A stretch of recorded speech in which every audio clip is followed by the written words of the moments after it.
how and why any proton in a nucleus absorbs radio frequency, absorbs energy, but we are going to measure. We are going to measure energies when the nucleus is releasing the electromagnetic radiations and falling back to its ground state.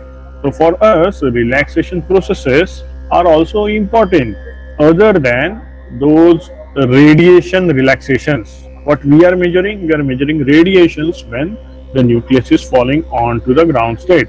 But we also need to study other relaxation processes. Why? So that we can minimize them. Okay. So there are certain types of relaxation processes. First is spin relaxation. The other is spin lattice relaxation. It is also called as longitudinal relaxation, and there is something also called as quadruple relaxation. Let us see all three of them one by one. Spin relaxation, it is mutual exchange of spin. You can consider that there are few footballs, they are in the ground, and a person has started spinning one. Okay, the balls are there on the floor. One of the person has started spinning one football. Okay, it so happens that football bumps into the other football. Now the first football stops spinning and the next football starts spinning now. I hope you can imagine that. Same thing happens with spin relaxation. Now there is no actual collision between two nuclei, but spin, or I should say the flip of one spin. I think I should draw one diagram. Okay, suppose there are two nuclei present. Okay, this is the original direction of spinning of both the nuclei. This first nuclei absorbs electromagnetic radiation of radio frequency, and it changes its direction opposite to the external magnetic field. It has absorbed the energy, but when it is falling to the ground state, it will transfer its energy to another nucleus, and then it will fall back to ground state. Now this nucleus will start spinning in the opposite direction. Now this transfer of energy is obviously radiationless, and if you consider only this proton and its transfer, there is no release of energy in the form of electromagnetic radiation. So it is radiationless or non-radiational transition. So mutual exchange of spin takes place, transfer of energy from one nucleus to other. There is no net loss of energy, and when this happens, it causes line broadening. This is mostly observed in solids. I think you can imagine why it happens in solids, because in solid, nuclei are more compactly spaced, atoms are very close to each other, so this may happen. Now spin lattice relaxation, it is also called as longitudinal relaxation. Transfer of energy from the nucleus to its higher energy state to the molecular lattice. Now what is molecular lattice? Molecular lattice you can consider as many nucleus arranged compactly to each other. They are in close proximity to each other. So suppose this is one of the nucleus which is at ground state, having spin in this direction, and after acquiring the energy, its spin changed and now it is spinning in the opposite direction. Now what happens in this is, see, all of them are vibrating, all of them are rotating, they are in some kind of translational motion. So the energy from these nucleus is transferred to the entire lattice. When this happens, okay, it may happen that all of the nuclei which are present in the proximity, their vibration has increased, their rotation has increased, their translational motion, it has increased. So the energy which was gained by this nucleus is now utilized by all the lattice structure, and the nucleus which has now flipped will come back to its original state by transferring its energy to entire lattice. Okay, now this particular thing is less effective in solids.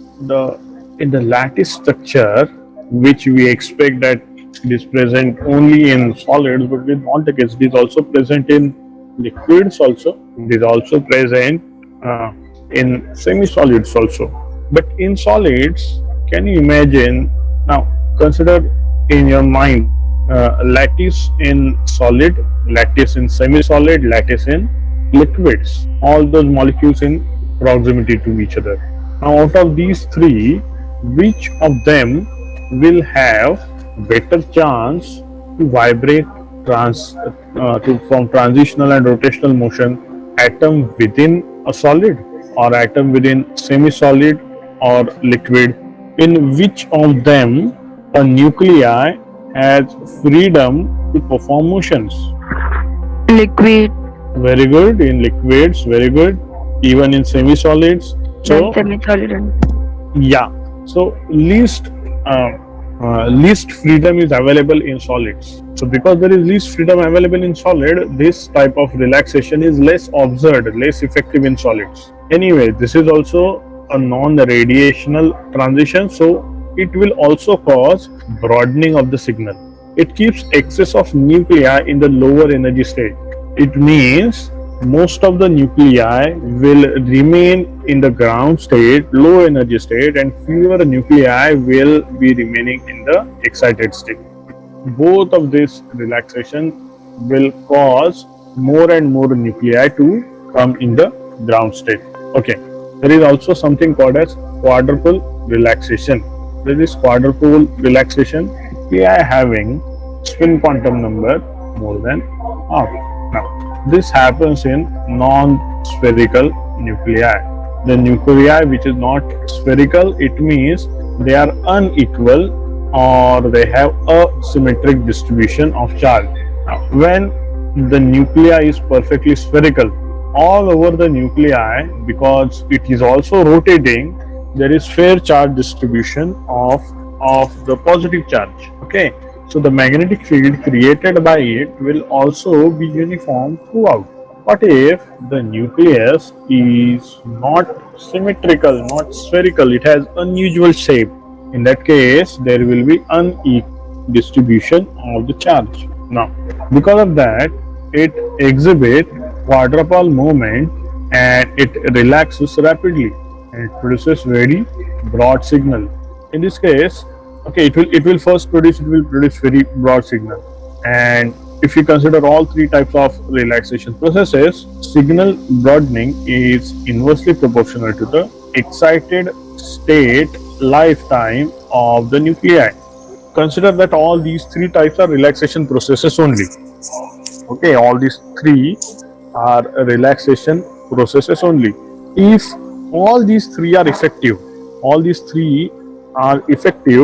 all of them are causing broadening of the signal. All these three are causing broadening of the signal. It means if these three processes are effective, it will definitely cause broadening of the signal. When these three processes are effective, more and more nuclei will remain in the ground state. In other words, the excited state nuclei will be short-lived. The excitation period will be short-lived. If you want to look at the things in an opposite manner, I will say if nuclei remains for a longer time in the excited state, there will be no or very little signal broadening. So if you want signal broadening, which is not desirable, but if analysts want signal broadening, the analyst will desire that more and more nuclei remains in the ground state. But if you want a sharp signal, you will wish that more and more nuclei remains in the excited state. I hope you understood this. If relaxation process is